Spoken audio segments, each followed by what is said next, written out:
आइए हम सब परमेश्वर के वचनों पर ध्यान दें। लेव्य व्यवस्था 16:1 से 34 तक। पाप से छुटकारे का दिन, जब हारून के 2 पुत्र यहोवा के सामने समीप जाकर मर गए। उसके बाद यहोवा ने मूसा से बातें की और यहोवा ने मूसा से कहा, अपने भाई हारून से कह कि संदूक के ऊपर के प्रायश्चित वाले ढकने के आगे बीच वाले पर्दे के अंदर अति पवित्र स्थान में हर समय न प्रवेश करे, नहीं तो मर जाएगा, क्योंकि मैं प्रायश्चित वाले ढकने के ऊपर बादल में दिखाई दूंगा। जब हारून अति पवित्र स्थान में प्रवेश करे तब इस रीति से प्रवेश करे,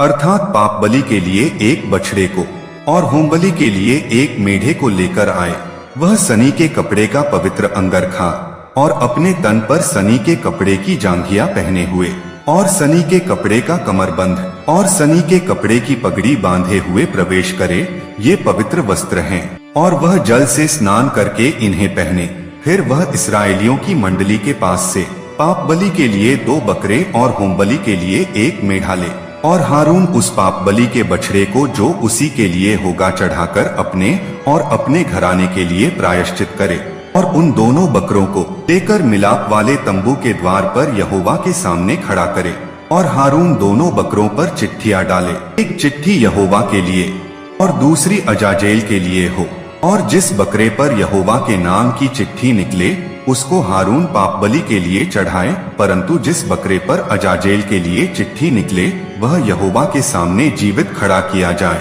उससे प्रायश्चित किया जाए, वह अजाजेल के लिए जंगल में छोड़ा जाए। उस पाप बलि के बछड़े को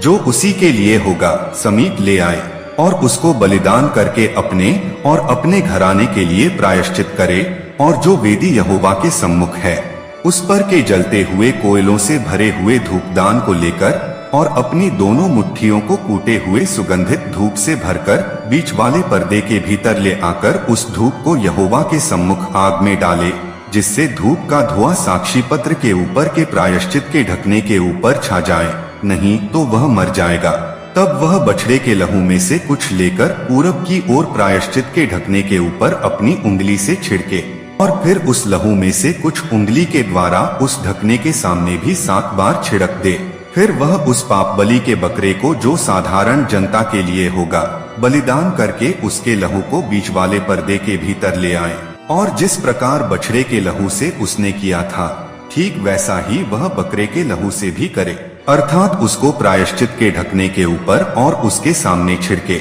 और वह इस्राएलियों की भांति भांति की अशुद्धता और अपराधों और उनके सब पापों के कारण पवित्र स्थान के लिए प्रायश्चित करे, और मिलाप वाले तंबू जो उनके संग उनकी भांति भांति की अशुद्धता के बीच रहता है उसके लिए भी वह वैसा ही करे। जब हारून प्रायश्चित करने के लिए अति पवित्र स्थान में प्रवेश करे, तब से जब तक वह अपने और अपने घराने और इस्राएल की सारी मंडली के लिए प्रायश्चित करके बाहर न निकले, तब तक कोई मनुष्य मिलाप वाले तंबू में न रहे। फिर वह निकलकर उस वेदी के पास जो यहोवा के सामने है जाए और उसके लिए प्रायश्चित करे, अर्थात बछड़े के लहू और बकरे के लहू दोनों में से कुछ लेकर उस वेदी के चारों कोनों के सींगों पर लगाए, और उस लहू में से कुछ अपनी उंगली के द्वारा 7 बार उस पर छिड़ककर उसे इस्राएलियों की भांति भांति की शुद्धता छुड़ाकर शुद्ध और पवित्र करे। प्रायश्चित का बकरा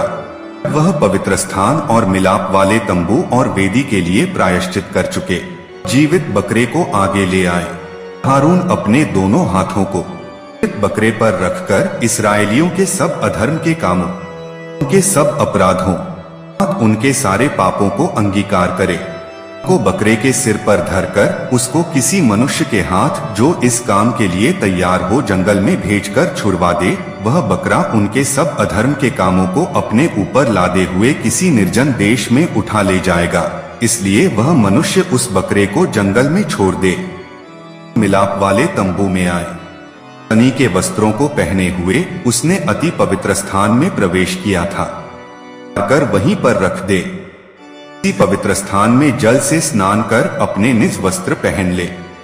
जाकर अपने होमबलि और साधारण जनता के होमबलि को चढ़ाकर अपने और जनता के लिए प्रायश्चित करे, और पाप बलि की चर्बी को वह वेदी पर जलाए, और जो मनुष्य बकरे को अजाजेल के लिए छोड़कर आए वह भी अपने वस्त्रों को धोए, से स्नान करे, वह छावनी में प्रवेश करे और पाप बलि का बछड़ा और पाप बलि का बकरा भी जिनका लहू पवित्र स्थान में प्रायश्चित करने के लिए पहुंचाया जाए, वे दोनों छावनी से बाहर पहुंचाए जाए। चमड़ा मांस आग में जला दिया जाए और जो उनको जलाए वह अपने वस्त्रों को धोए से स्नान करे और इसके बाद वह छावनी में प्रवेश करने पाए। प्रायश्चित का दिन मानना लोगों के लिए यह सदा की विधि होगी। 7वें महीने के 10वें दिन को तुम उपवास करना। उस दिन कोई, चाहे वह तुम्हारे निज देश का हो चाहे तुम्हारे बीच रहने वाला कोई परदेशी हो, कोई भी किसी प्रकार का काम न करे, कि उस दिन तुम्हें शुद्ध करने के लिए तुम्हारे निमित्त प्रायश्चित किया जाएगा और तुम अपने सब पापों से यहोवा के सम्मुख पवित्र ठहरोगे। यह तुम्हारे लिए परम विश्राम का दिन ठहरे और तुम उस दिन उपवास करना और किसी प्रकार का काम आज न करना, यह सदा की विधि है।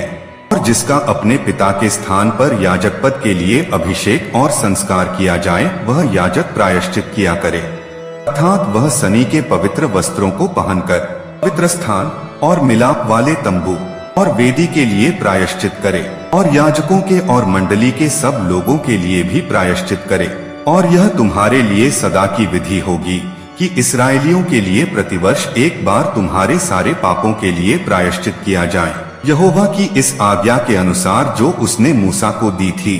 हारून ने किया। आमीन। वचन को जारी रखने के लिए चैनल को लाइक करें, सब्सक्राइब करें और बेल आइकन को प्रेस करें और अपने भाइयों बहनों तथा दोस्तों को शेयर करना ना भूलें। भाइयों बहनों, आप चैनल को सब्सक्राइब नहीं करते हैं तो आप सबों से निवेदन है कि आप सब लोग जो परमेश्वर से प्यार करते हैं, चैनल को लाइक और सब्सक्राइब जरूर करें। धन्यवाद।